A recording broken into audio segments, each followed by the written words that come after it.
right, good afternoon, Keller Williams. It is our primetime hour. I'm Chase Sloan with the Chasing Real Estate Group in Houston, Texas. And today we are having Ask Me Anything with Haro Setian. He is part of the Haro Group, and we are so excited to have him. Haro, how are you today? I'm doing great. Thanks for having me. Awesome. My pleasure. So, I'm really excited because this is one of the rare opportunities that we get to speak with somebody that, I've seen you, Harl, for a couple years now. I feel like I've seen you maybe at the height of your business, or as you've probably been established. And this is an opportunity for our guests. We've got some people that are sitting in our classroom, and just want to say hey and welcome all of you guys. You can, of course, raise your hand if you've got a question for Haro. If you'd like to speak, just hold down your microphone and use it like a walkie-talkie. So hold it down the entire time that you're speaking and let go when you're done, so that way he can hear your question. And if you're streaming on live, you can also ask us questions on Slido. Our code is pound Z403, and so we'll be able to bring in questions to ask Haro. He's full on. I asked him, I was like, so can we ask you anything? And he said, you sure can. So this is going to be a great opportunity for us to tune in. So, Haro, what brings you in today? What made you say yes? I mean, I love Keller Williams. I love the opportunity to share our story. Sometimes when you're living your story, you don't realize the impact that it can have on others. And then I've had the opportunity to share bits and pieces here and there. And it's definitely been an encouragement to other people and inspiration. And any opportunity I can do that to give back to a company that's given so much to me and provided so much opportunity for me, I'm going to take that and happy to do it. Absolutely. Well, thank you so much for saying yes. We're truly grateful for that. You talked about giving back and being able to share. Why is that so important for you, as just a human, as a business owner? Why does that mean something? Sometimes I don't even like to think about it as giving back. And what do I mean by that? It's just part of what we do is we pass on what we know, and I think that's how the world turns. And that's, I mean, we're wearing clothes today, which is someone passing on their knowledge to us, right? They know how to make clothes, and we get to buy them. Um, so sometimes I don't even think about it as giving back as much as just this is how we should normally operate in the world. So for me, I am who I am because lots of other people have passed on their knowledge and their wisdom to me. I'm not, I think the idea of a self-made man is a myth. There's really no such thing. It's each one of us is the sum total of all the influences that have happened in our lives, whether that's parents, teachers, mentors, coaches, friends, the people that we work with, people that we surround ourselves with, our kids, our spouses.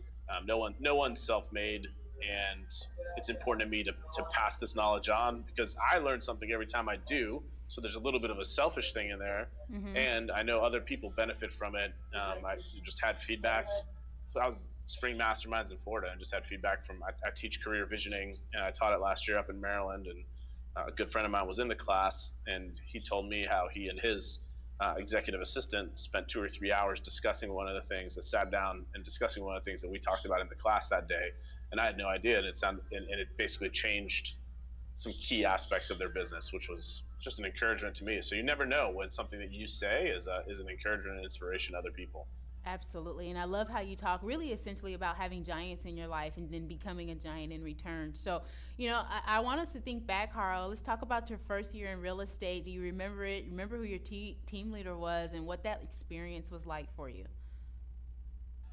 Yeah, my first year in real estate, I got into real estate in May of 2009. So the market was awesome, as we all know, and it was awesome in a way that we don't think about today. It was a tremendous opportunity because most people were getting out of real estate. It was really a time to set yourself apart.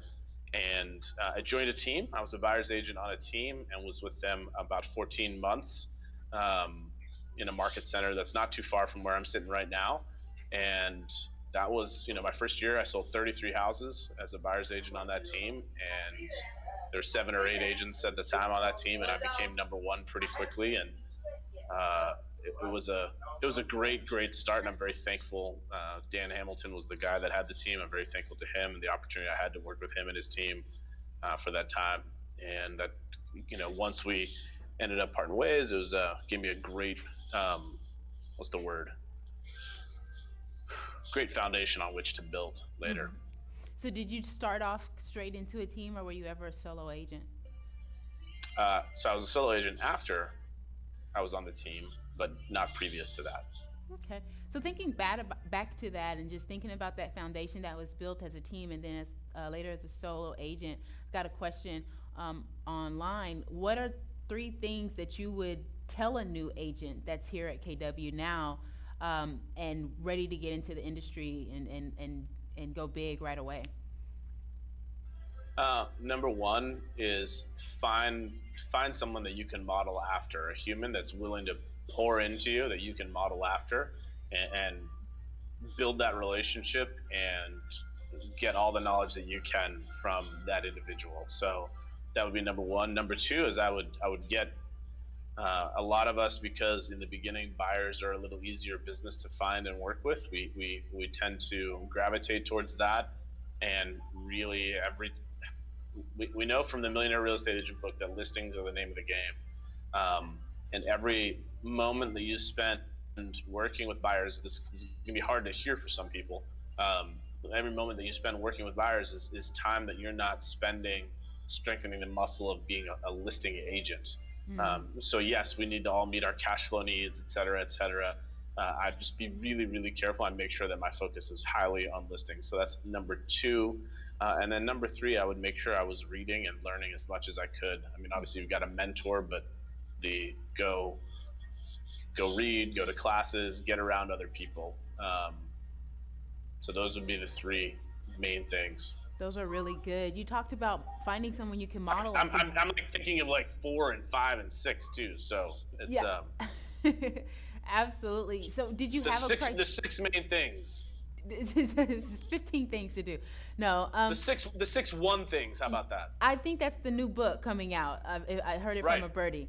So when Yeah. you had that model, did you have intentional criteria that you were looking for, or how did you find that person? How did you find Dan? So Dan and I went to college together, and he had just reached out to me in a period where I was between careers and was thinking about what was next. And real estate was on the radar. I just hadn't made the decision yet. And he just reached out to me. And there was a trust relationship there. And I'd known him for a long time. He had a good reputation in the community. And I didn't really go through a deep vetting process. He was ahead of where I was. So there was something to learn. Mm-hmm. And that's kind of how that started. Other mentors, it's interesting. Some mentors are like long lived, and some are just in the moment.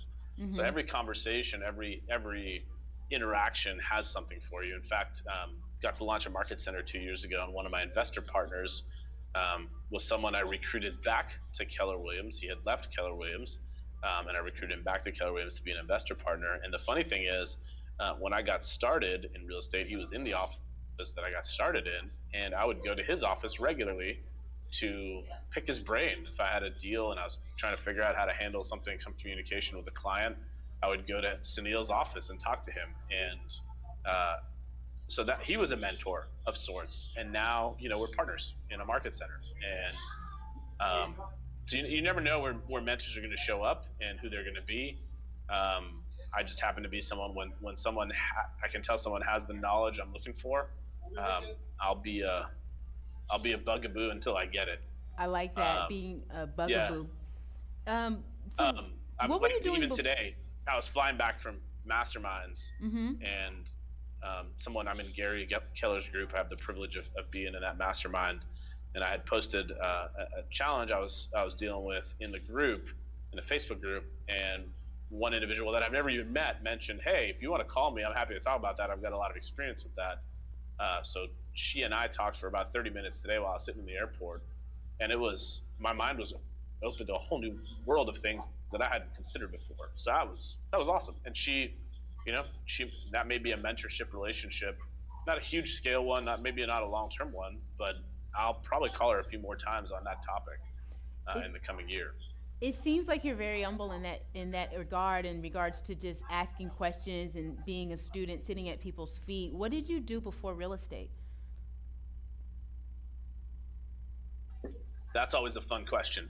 So I always have to go back, because my sales career started when I was a freshman in college, and I was at a university about 2 miles from where I'm sitting right now as a freshman. I had to pay for college on my own, and I bumped into a buddy of mine, and I were walking to dinner together and bumped into one of his friends from the previous year, and they started talking about their summers, and she mentioned that she had made $14,000 the previous summer. That was 1995, and room, board, and tuition where I was $8,000. Mm-hmm. So 14,000 in the summer. I mean, I only had one question. I just wanted to know if it was legal.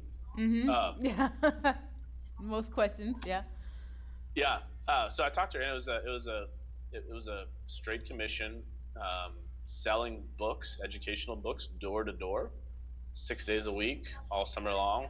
And I went to an information session from the company, and it seemed like they had a system and a model and training. And so I did that first summer. I made 10,000, not 14. So it was good. Mm-hmm. And after graduation, I graduated from Clemson, go Tigers, Mm-hmm. moved to Chicago for a year, worked 2 different jobs there in the finance industry, and then eventually decided that was too cold and that I really appreciated the company I'd worked for in undergrad, and I wanted to go back with them. So I went back one summer, and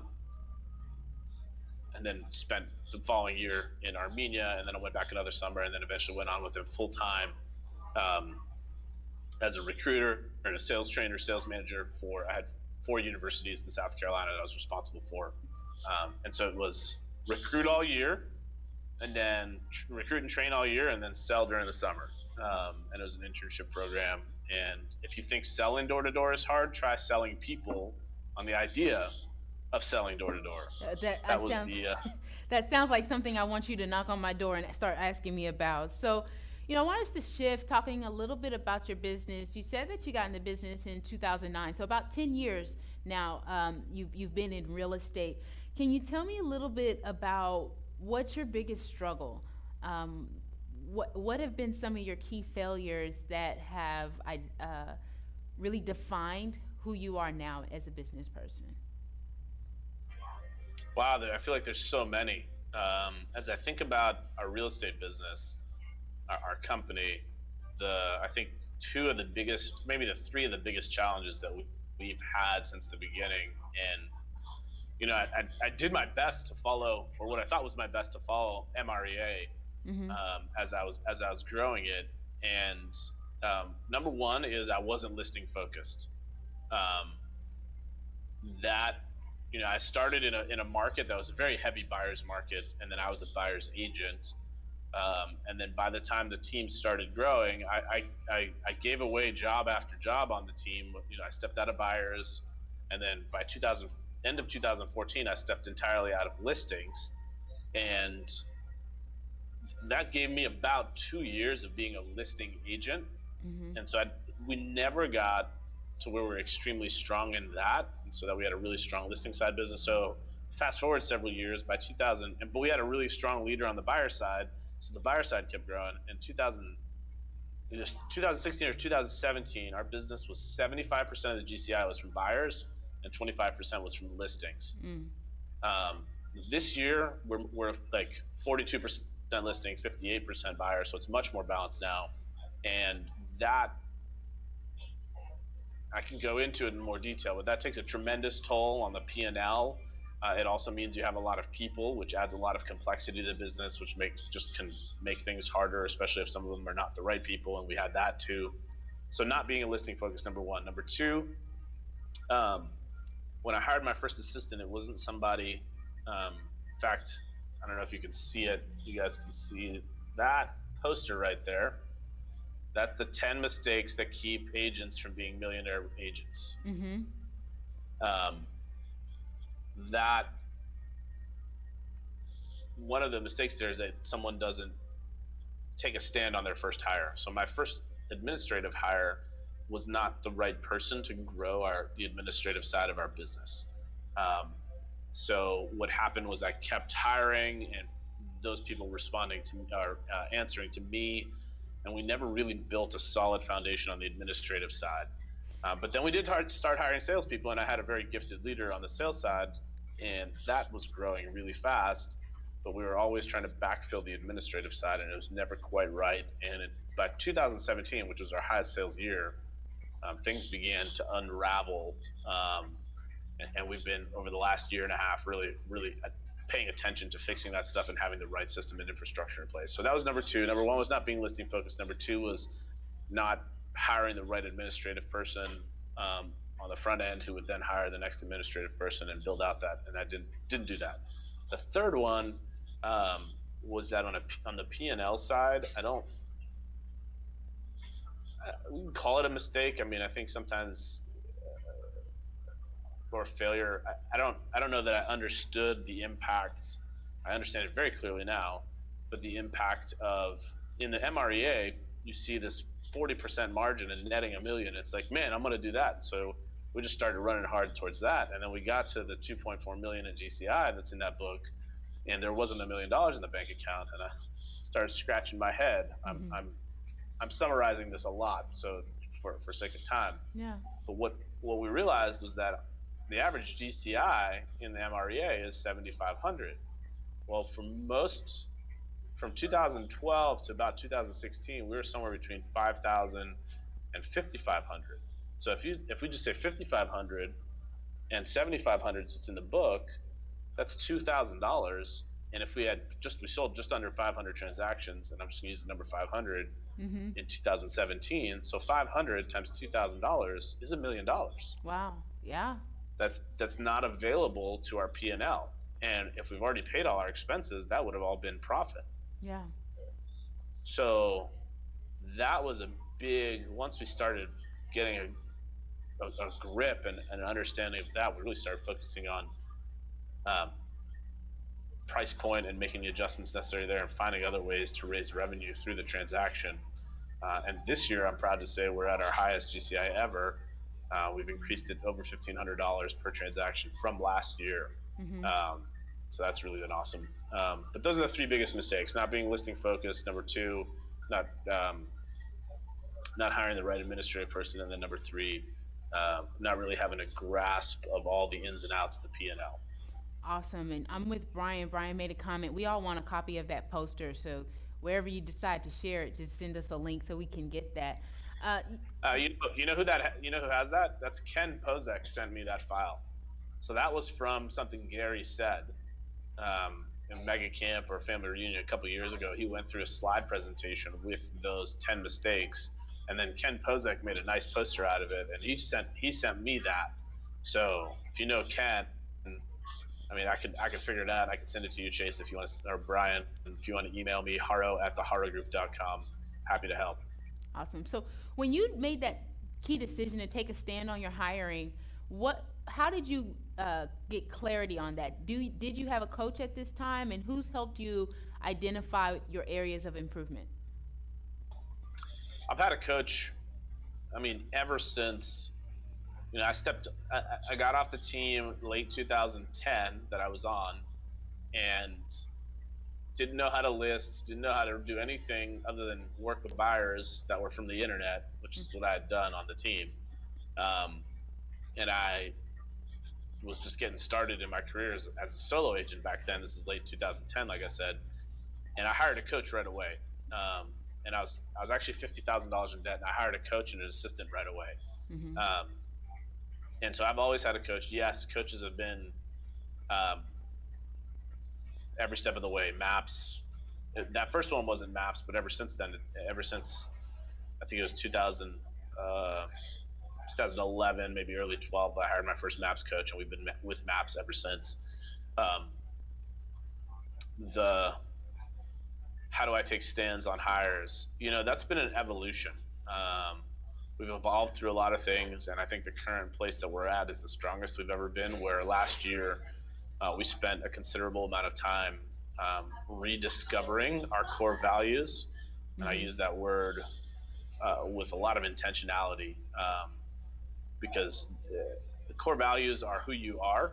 And sometimes, in fact, in the past, we had mixed it up with aspirational values, who we wanted to be.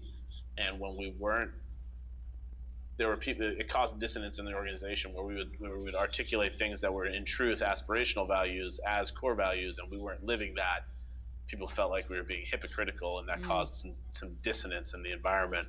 So last year, me and my leadership team were at an offsite with one of our coaches, and we went through this process of discovering what our core values are. And now that we've got those articulated, taking a stand on the hire is there's a lot more clarity for us on that conversation. I love how you made a distinction between core values and aspirational values. And it sounds like you guys did a lot of self work, and so that way your business could grow. You talked a bit about how prior to becoming listing focused and hiring a coach, most of your business came from the internet. And I'm going to go over to Slido. I have a client, a guest that says, how do you use social media in your business? And let's talk about that. Where does your business come from, and what role does social media play? So most of our business is repeat and referral. It's always been 65 to 75% of our business has been repeat and referral. Social media, I wish I could say we have an intentional strategy around social media. That's not 100% true. We've never had someone on the team that was they had to own that department. So it's just been kind of, sometimes I'm doing stuff on social media. We got a couple other people on the team that are passionate about social media. And we post our listings on there. If we have client events, we post them on there. One thing we did well that I think has been really good is we created a private Facebook group for our past clients. And we seek to add value to them on a regular basis in there. So, for me, social media, I just try to be engaging, post interesting things. The three things I think about when I'm posting on social media is, can I put something that's training oriented on there that adds value, that helps people think in new ways, differently? Can I recognize somebody if it's their birthday or they've accomplished something? Can I speak highly about somebody on social media? And then last is motivation. So training, recognition, and motivation. So is there something motivational I can put on there, inspirational that I can put on there that would add value to others? So I just do that, and I just post about stuff that excites me. I'm a natural promoter, and so if something is fun or exciting or I think it's cool, I'm likely going to post about it. I wish I could say it was much more strategic than what I've just said, and that's just simply not true yet for us. I think it's still very intentional. I mean, in all of that, it wasn't, posting listings or open houses. It was training, recognizing someone and what excites you or motivates you. And that's a lot of contribution, especially online. It helps people see who you are. Since we do business with people that we know, like, and trust, it almost builds that connection. I want to talk about the Haro Group, CHG. What inspired that? What inspired developing that? And let's start there. Part of it was, 2 years before I got into real estate, I'd been given the book Millionaire Real Estate Agent, and I read it, and I said, gosh, if someone did that, that'd be fantastic. That model would work. And it made sense to me. I was getting my master's in economics at the time from Clemson. In the book business, I'd already learned the power of leading others and winning through and succeeding through people. So I had already gotten a taste for that. I had read the book Cash Flow Quadrant from Robert Kiyosaki as a young man, and knew that I wanted to own businesses and own assets, learn leadership, learn how to win through others and win with others. So as I launched out on my own from being on the team, there was one pivotal moment I remember. It's actually late 2011. I had been off the team for a little over a year. Didn't really understand what Keller Williams was or what it offered me. And my coach at the time wasn't a real estate coach or a MAPS coach. It was just a business coach that I had as a previous connection.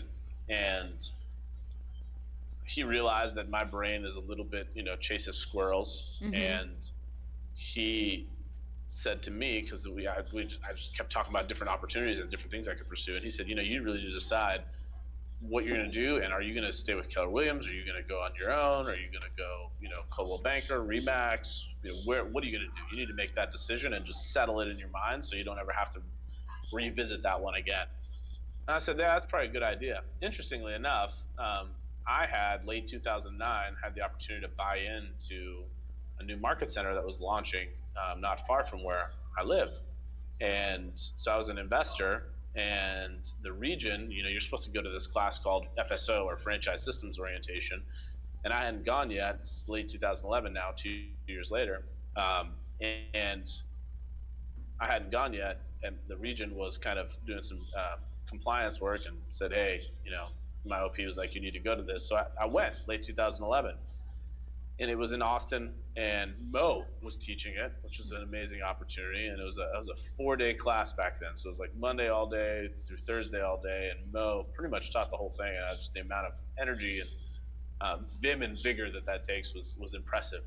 And one of the things that happened for me there is that the top teams in Greenville at that time were selling 200, 250 homes a year. And at that event, I met people who were, my age, ladies, guys that had teams that were selling 500, 600, 700 homes a year.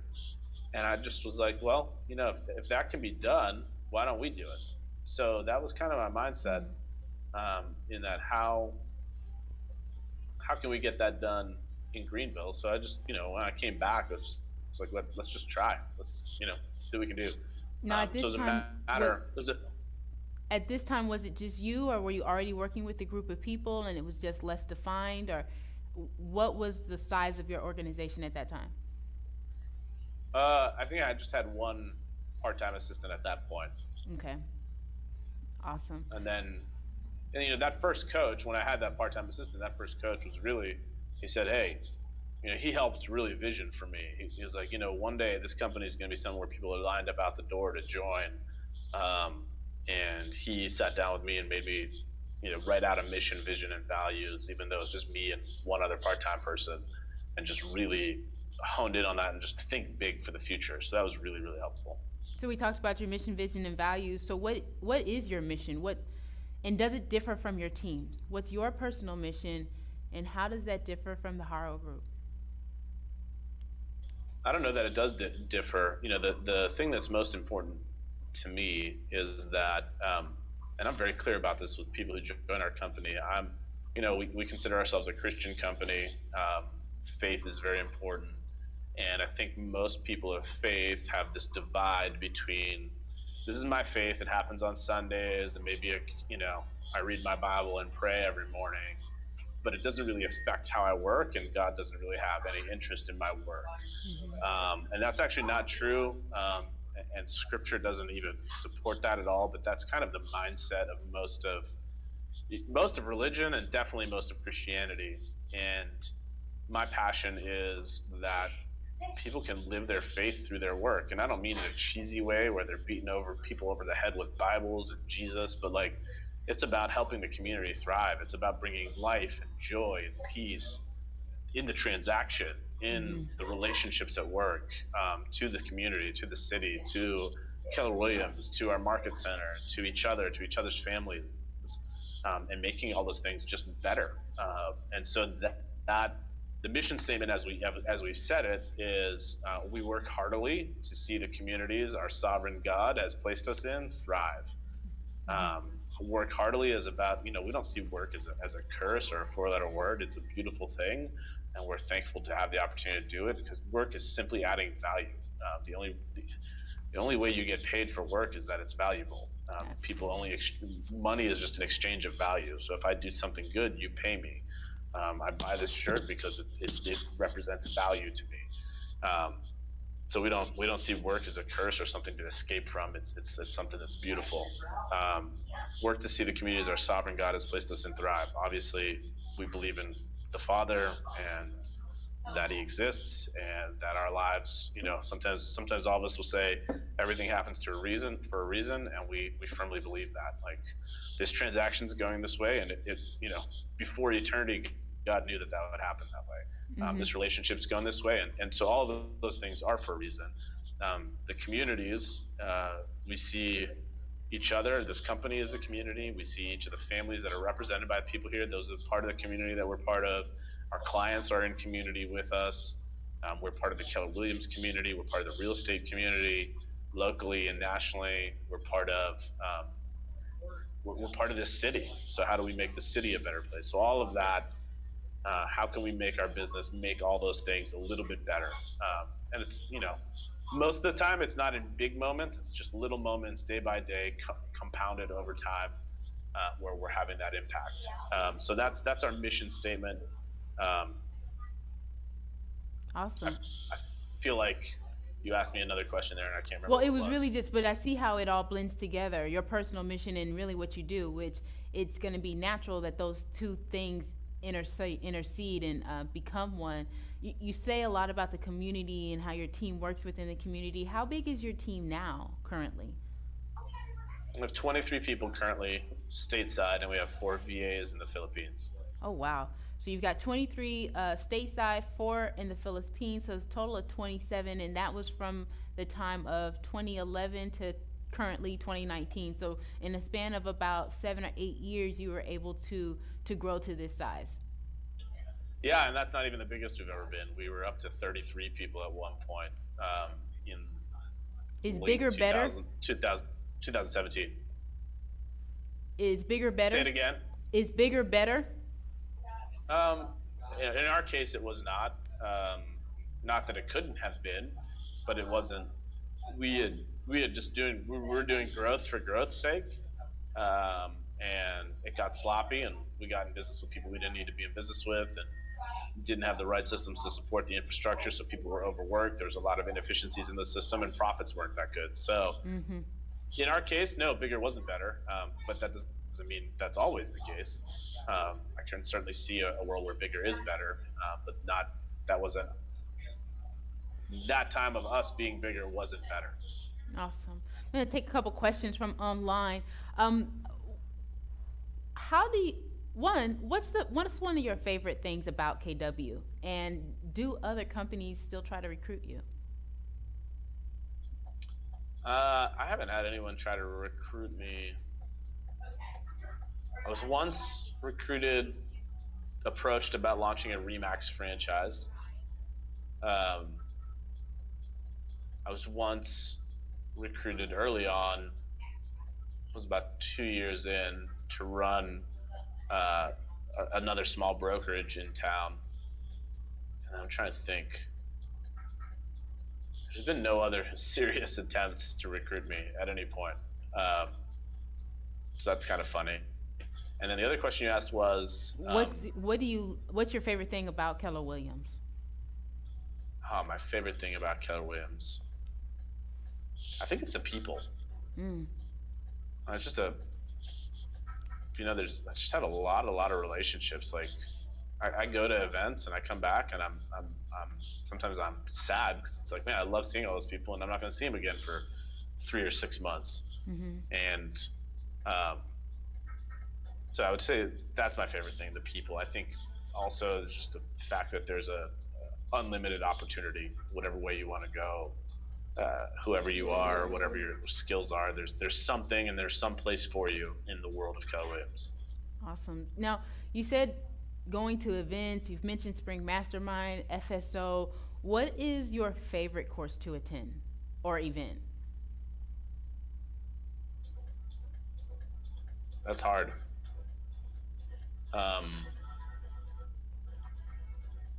So many for different reasons. Over time, career visioning and taking that class has probably been one of the most impactful for our business and for my life. And learning that, being in the state of continuously learning that skill has been transformational and given me opportunities far beyond what I would have imagined. Of course, I love Family Reunion and Mega Camp. Being at Gary's Mastermind, we get together 4 times a year. That's awesome. I can't narrow it down to one. I'm sorry, Chase. No, that's good. That's good. Career visioning. So I'm going to flip it. What's one of your favorite courses to teach? We talked about you giving back, so that's what you like to learn as a student. What do you love to teach as a teacher, instructor? So I'd love teaching career visioning. I've got that on tap 3 times this year, and I also developed a 3 or 4 hour class a couple of years ago, which needs a massive update. But I was on the road. I probably taught it 10 or 12 times around the country, and it's called, all the failures, the road to 96 million, all our failures. So, we went from 7 million to 96 million in about 6 years, 5 years, and here's all the things we screwed up. I think that sounds like a great course, actually. Maybe we can get you to bring that to young professionals one day. I want us to go back to some of the questions that we have and now kind of shift a little bit to, we talked about your business, want to shift a little bit to just family and how you're incorporating it. How do you balance work and family? Or counterbalance? Very intentionally. It's actually one of the things I'm thinking a lot about now in a way different than before. My kids are getting bigger. They're 11, 9, and 6. Thankfully, by God's grace, my wife has been able to and wanted to from the beginning stay home with the children. So she's actually been homeschooling them. So that's been great. And now as they're getting older, early when they were younger, I felt fine pouring a lot of time into the business. And now I realize how important it is. Gary Keller, look at that guy. How are you, sir? Dude, I heard you shaved your beard. Man, not yet. I was thinking about shaving my head and letting the beard keep growing. Okay, man. You've never had anyone with a really solid beard on anything, so I thought I'd be the first. We could get the beard and the mustache. Yeah, we could do it. I wouldn't look as good as you. That would be the problem. Yeah. So I'll be the bearded guy. You be the mustachioed guy. So 2 things. So number 1, man. So in Masterminds coming up, we've got the author of Profit First coming. Michalowicz. Yeah, Michalowicz. Yeah. Yeah. So we're. I'm so sad I'm not going to be there. I'm going to be in Armenia. I was just doing it for you. So I told Mindy and I talked about that. Okay, so I didn't realize you were doing that at Masterminds specifically for that. So I missed that. That's okay. I'll do it again for you. I booked that flight. Thank you. I'll do it. I booked that flight last December. I'll do it. We'll figure it out. I have you on the list for CV as well, so we're good. Awesome. I actually just got asked about that today by one of the ones that we were talking about. I haven't forgotten you. Beautiful. I haven't. Love it. Okay. You've been a busy man. Thanks, Gary. Good to see you, sir. Good to see you, sir. Gary Keller, guys, right? Awesome. Because that happens. Gotta love when he just pops in. Hello. Okay. So that's awesome. Thanks, Gary. Just going back to your family, you're talking about your wife, and you've got an 11, 9, and 6-year-old, and just really now, what's important about that relationship and being intentional? Yeah, I mean, we've always been pretty intentional. Like, especially for the last 3 years, I've made sure that I'm home for dinner every night.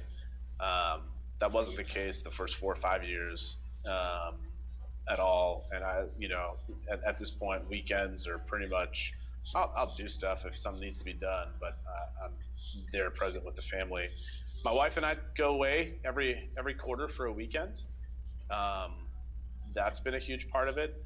We worked on building life plans together about 7, 8 years ago, and we talk about those. We also make sure we schedule a vacation. In fact, that's what I was talking about with Gary, is that I'm going away for 5 weeks this summer. Me and my wife and the kids. My wife and I are both Armenian. The kids speak Armenian. We're going to Armenia for 3 weeks, and then France for 2 weeks. Sundays I've always protected, pretty much always, and done very little or no work on Sundays, just because the body needs rest. We as humans need rest, and that's just a really great day to reconnect with the family. What else? How did you ask the question? Well, just kind of how did you get intentional? I'm curious because you said the first 4 years being home for dinner every night wasn't what you were doing. So what made you get very intentional about that? Like, hey, this isn't working and I'm going to be at home for dinner. That's what I'm going to do. I'm going to be home on Sundays. We're going to go on vacation. Where did all that come from? So there's a couple things. So first of all, I grew up in a broken home. Dad wasn't really around, and mom was. She did her best, but we didn't really have a great family atmosphere. It was all I knew, so it's fine. But it wasn't. So basically, when I got married, my wife came from a very tight family unit that had solid traditions, lots of extended family around, lots of, family rhythms, and I just didn't understand all that and really didn't have any, it wasn't important to me. And then as we started having children, it became more important. I saw how important it was to my wife, and I also saw the value to my kids as I sought counsel. But I did seek some counsel early on when I was building the real estate business from one of our pastors. I was like, how do I be a good husband, a good dad, a good worker? I've got to, I want to build this business. I want to make sure I provide for my family. And one of the things he said is, when your kids are small, he's like, if you're going to build a business and you're going to work really hard, and if you had a choice to do it when your kids are small versus when they're bigger, do it when they're small. So my wife was part of that conversation. So we kind of made a conscious decision together that, this is the business building years. So those first, 2009 to 2014, 15, we were running and gunning. I mean, whatever needed to be done. And then, that because I was part of Keller Williams and had access to all this knowledge and this training and was able to start building a business, then I was able to start leveraging things out and stepping back.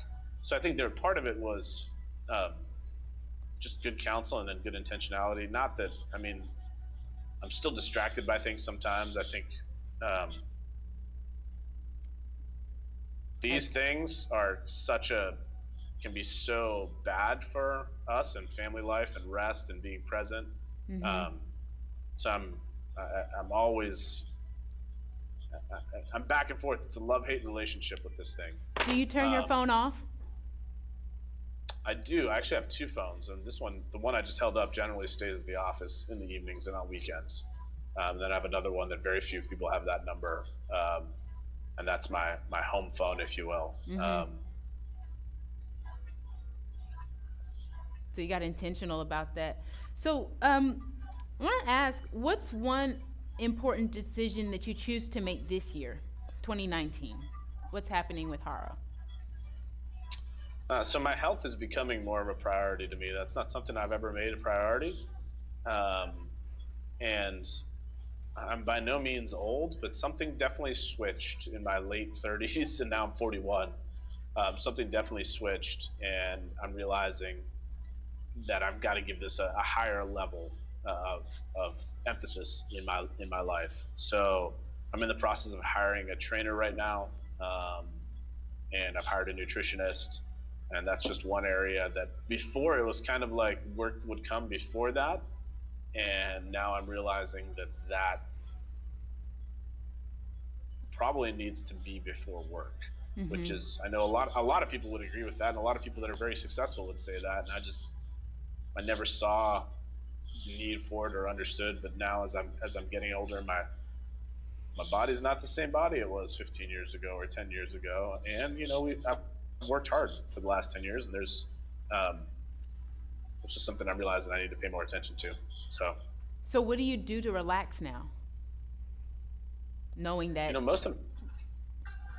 go ahead. Most of my relaxing is with the kids and with the family. This year we put 10 dates for hiking in the calendar. I've really begun to enjoy hiking. We've got some great, I grew up in the city, so I never was like really a great outdoors person at all.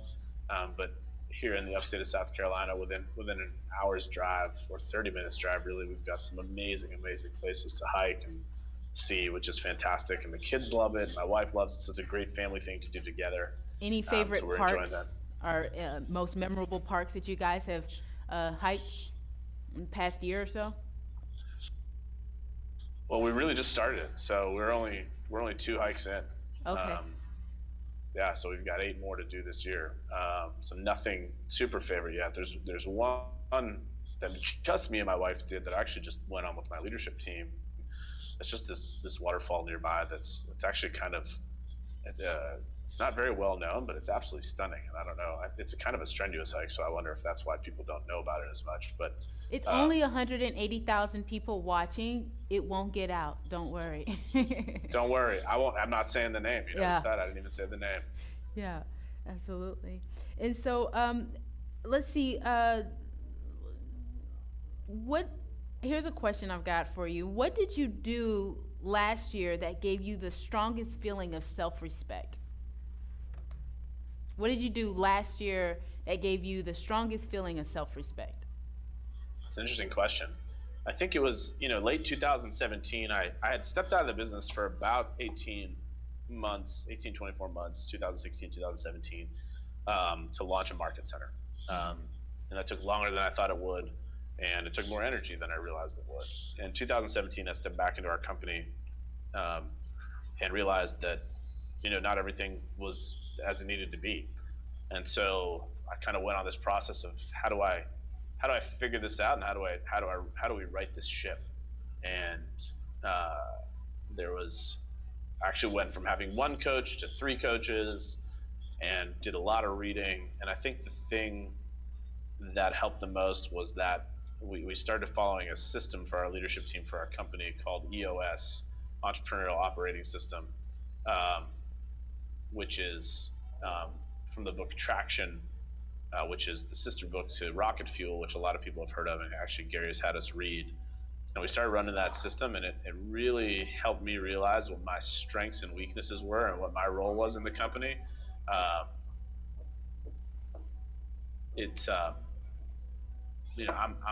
I'm a pure visionary at heart and how I'm wired, and that means I'm not a good day-to-day manager, which was hard for me to swallow, and sometimes still is.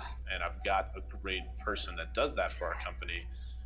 And so learning and being comfortable in this role of being a visionary, and I read some of the descriptions of what a visionary does, and it's like it fits me to a T. And so much of it is creating chaos, and I'm hard to work for, and I've got big ideas, and I'm ADD and all of that, and like that there's a place for that. And that brings a lot of value to the organization. 'Cause sometimes I would just feel like, I suck at this, I need to get better at it.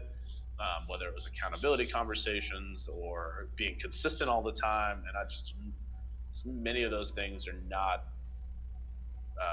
natural for me, and are what visionaries are like on a typical basis. So that helped me a lot last year. And as we set up a much better leadership structure for our team, which has made things, we just have a lot more traction, a lot more efficiency. Things are getting done at a faster clip than they were before. And all of that was a great adjustment to our company in 2018.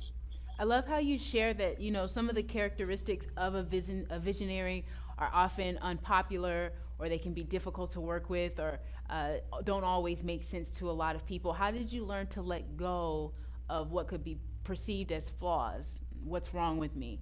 And how did you shift that into your strength mentally, I guess? Yeah, so the way you're asking that, it's like as if it's already done, and it's not. I think it's still a process. And one of my coaches right now really helps me with that, helps me see. And I've got a great, in the book Rocket Fuel, it talks about the visionary and the integrator. And I've got a great integrator, and she helps me see how my visionary attributes, which sometimes I'm like, man, I got to just get better at that. She's like, no, that's exactly, we need you to be that. Stop trying to be what you're not. And I'm like, it's just really helpful to have a strong person next to me that she's really good at things I'm not good at, and I'm really good at things she's not good at. She would never want to be on. She's fine to do a call like this, but it's not like in her wheelhouse, or to travel around the country and teach and go to all these events. In fact, at one point she said, for years I had stayed up late at every event I went to, and stayed out and got drinks and eaten and socialized and met a lot of people and built a lot of relationships in this company. And she said to me one time, she's like, I'm really thankful you did that, because that means I don't have to. She's already in a business that has those relationships, and we can call on those relationships, and we can help them, they can help us. And I was like, yeah, that's cool. That's cool that this investment that I made over a long period of time is paying off for someone else's career ambitions. And that means they don't have to go do those hours of work, of building relationships and networking, getting to know people. And so just having that mutual respect that we do between each other is really helpful. That's awesome. I'm gonna do a last call for questions. Yet, Haro, last year, your team, your group, did an amazing act of service. You guys had a storm, and I remember reading and seeing a lot of your team share about the ways that you guys were helping the community, whether it was finding them homes, shelter. Being from Houston, I know exactly what that feels like to be in the midst of a storm. So number one, I just want to say thank you for your compassion. And I'm just curious, as a business owner now, when do you feel closest to God? When I'm in the flow and I'm creating and doing things that I feel like are in my zone and seeing them add value to other people in whatever way that is, I think that's it. I definitely feel God's favor in those moments. Also, last year I established a new habit of a very structured morning ritual. So every morning I'm up at 4:15 and I go through it's a 9 or 11 steps. I can share it with people if they want it. But that it includes prayer, Bible time, not blogging, journaling, meditation, going over my goals for the day, going over my 411 life plan, praying with my wife, obviously breakfast, exercise. So all of that happens in the morning, and that's just been a real bedrock to my life at this point. Because previously I had just been inconsistent in the morning. Some more, there would be stretches of time where I'd be getting up early every morning doing similar things, and then other stretches of time where I would just sleep, get up, get dressed, and go to the office. Whereas now I've got this very specific ritual that I go through it's added a lot of stability and foundation to the day. And that's a time where I really, like when you asked about feeling close to God, that's one of the times where that's the case. Awesome. Last year at Coaching Skills Camp, you won a call with Tony DeCello. And I remember he asked you to create your organization chart where you were going. Did you have an opportunity to do that? And where do you see yourself and the team in 1, 3, 5 years from now? Yes, I did have an opportunity to do that. So 3 years from now, we want to be at a place where we're able to sell basically $1 million of profit. So in 2021, we want to be at $1 million in profit in that year, 7.2 million in revenues. And, right now we put a units number on that of 1,200 units, and I think it's 48 people to do that. I'm not as married to the unit number. I'm just more interested in the profitability. So if we can do it on less units, that's fine. If it takes more units, that's fine too. The 10-year target, the big hairy goal for 10 years is that we want to be one of the top 5 expansion teams in Keller Williams. So that's the long game. We, based on previous trajectory of the top 5 expansion teams currently, if you go back and use 4 years worth of data and extrapolate it out, then we'd be at in 2028 we'd be at 100 million in GCI. So we figured out that within a 4-hour radius of Greenville, there's 26 million people that live in that 4-hour radius. So we feel like we can accomplish that goal within a 4 hours drive of where I'm sitting today. So I like that you went out. You were able to really mark your territory and where you were growing next. That's really good. Again, I do have a question online. Haro, this is for you. Well, of course it is. Yeah, Haro, who do you turn to deal with plateauing when you reach a plateau in your life or in your business? That answer's changed over time, and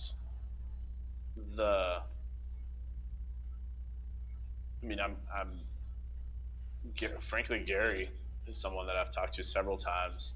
And then just one of the things, sometimes with MAPS, you got to look for a second coach or a different coach because you've hit a certain level and it's time to change it up. And you may need a different approach. I also realized, I'll take this question a little different way, is that,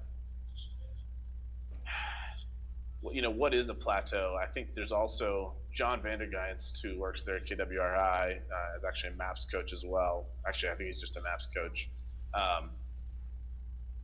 at one point I heard him talk about how our values can change over time. And I think that that's been happening for me. My values have changed over the last 6 or 7 years, where before it was about growth and recognition. Now time and profit are more important to me than just straight up growth and recognition. So I'm looking for ways to do things more efficiently. Recognition is, for whatever reason that was important at one point, it's not as important to me now as it was in the past. So those have shifted. So I guess as my values have shifted, I've looked for different people to help me through. Like, I'd be fine if our business didn't grow any, yet profits doubled from this year to next year. That would be fine. That would be fine by me, because that means less complexity, less going on, less potential stress. Doesn't always have to be stress, but more profits, more time at home. So those would be, as my values have shifted, I've looked for new mentors and new people to help me kind of figure my way through that. Sometimes for me, sometimes I don't even know what's going on in my own head, so I need help sorting that out. Awesome. This is going to be our last question. We're going to wrap up. You talked about Gary and these coaches in your life that have been able to assist you. How do you nurture those relationships as a mega agent, a husband, and a father? How do you nurture the relationships most important to keeping you sane? Yeah, I would say that's one area that I don't really have a great answer for. I just keep in relationship and keep the conversation going. Look for ways to honor them, respect them. Sometimes it's a thank you card, sometimes it's a thank you gift, sometimes it's, if I have the opportunity to, if they're in town, take them out to dinner. I've had people come teach here, and I'll actually bring them to my house and have dinner with my family. So just different ways to continue extending that relationship. I think most people, and I think there's a sense in which we all understand, like, sometimes people come to me for mentorship, and it might just be one conversation, and that's okay. And I don't need that person to keep that relationship going. And if they come back to me a year from now and have another question, I'm totally fine to answer. I get it. Everyone's busy. I kind of try to take the mindset of, in the Bible, there's a great example of someone comes to Jesus and says, what's the greatest commandment? And Jesus says, love God and love your neighbor. And the guy's, I'm not quoting this exactly right, but eventually the guy says, well, who's my neighbor? Who should I consider my neighbor? And that's when Jesus told the story of the Good Samaritan. And the Good Samaritan was just walking along the way, and there was a guy dead in the road, not dead, but beat up and left in the road to die. And he just took care of him. And he took care. He fed him, he clothed him, he put him up in a hotel, paid the guy, said basically put it on my account and I'll take care of it. And he just took care of the guy that was right in front of him. There's nothing there about that guy had an ongoing relationship with the dude that was in the road. Like, there's no indication of that, but it was just the fact that he was going along his path and someone with a need showed up, and he did what he could to meet that need, and then kept going on with his life. Yet that made an impact, and he was a neighbor to that person in that moment. And I think that's it. I think sometimes we get, it can be easy to put pressure on ourselves to continue things for a long period of time, where it's just like, hey, I'm here, I'm helping meet this need for this individual right here, right now. And maybe that's all that's needed. And that's fine. And then sometimes it turns into a longer term relationship. So I don't know that I'm answering the question super well. Because sometimes I feel like I don't do a great job of keeping up with certain relationships, and I want to do better. And it's just like, there's a lot going on, and I'm just counting on grace that that's going to be okay. Well, Haro, I thank you so much just for tuning in and asking you. I wrote on your page, does that mean I get to ask you anything? And you emphatically said yes. And on behalf of KWRI, everybody that's watching and spent today with us, we just want to say thank you for sharing your time with us and just giving us some insight to the life of a mega agent. So thank you everyone that has tuned in today. Again, we just want to let you know our schedule. On 9:30s, we'll be talking about command. 11 o'clock, we'll be talking about growing your business. 1 o'clock, we'll be talking about managing your business. And at prime time, 3 o'clock, we always do fun things like this, which is having great questions with a mega agent. Thank you guys so much for tuning in. We look forward to seeing you again next time.